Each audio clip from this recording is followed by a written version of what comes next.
Welcome to Lively Learning. Let's deep dive into one of the Python's most fundamental concepts, variables. While they may seem simple, there is a lot to uncover about how variables work, from the basics to more advanced techniques. So grab your coffee and let's get started.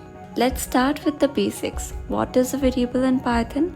In essence, a variable is a name given to a value. It's like labeling a box.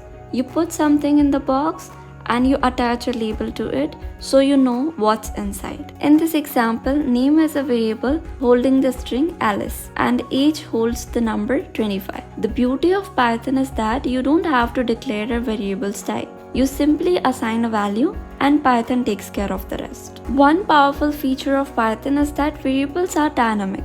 That means you can change a variable's value and its type on the fly. Here, we first assigned the integer value 10 to x, then we reassigned x to the string hello. Python doesn't complain, it simply updates the variable's type behind the scenes. However, while this flexibility is powerful, it's important to use it wisely in larger programs to avoid confusion. Now, let's talk about how Python manages variables under the hood. Python variables don't directly hold data. Instead, they reference objects in memory. Every time you assign a value to a variable, Python creates an object and assigns the variable to point to that object. In this example, both A and B point to the same object in memory. The number 1000, if we change the value of B, it points to a new object, but A remains unchanged. This is because integers, like many other types in Python, are immutable, meaning that once an object is created, it cannot be changed. But when we talk about mutable objects, things work a bit differently. In Python, we have two types of objects, mutable and immutable. Immutable objects like integers, strings, and tuples cannot be modified after they are created. Mutable objects like lists and dictionaries can be changed. As you can see, when working with immutable objects like integers, reassigning y doesn't affect x. However, when we use mutable objects like lists, modifying one affects both because they both point to the same object in memory.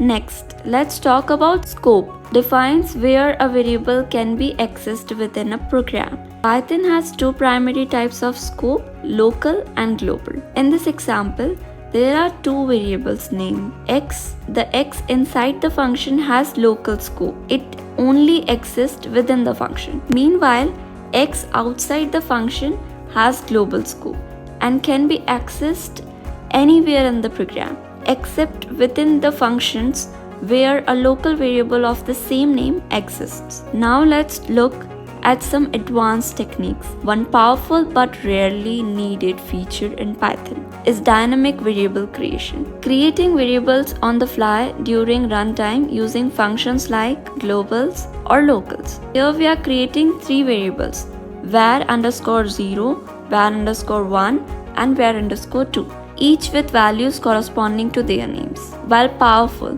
this technique should be used with caution as it can make code harder to maintain. Another advanced topic is type annotations. While Python doesn't enforce variable types, you can add annotations to improve readability and help with debugging.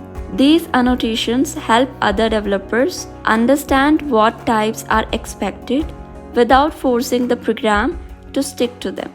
It's a useful tool for improving code clarity in larger projects. And there you have it, a complete in-depth look at variables in Python. We have explored everything from basic variable assignment and memory management to advanced concepts like scope, mutability, and dynamic variable creation.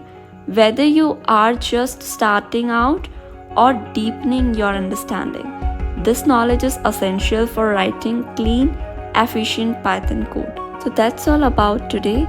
Thank you for listening so patiently and staying with me till the end. Love, take care, and always keep spreading positivity.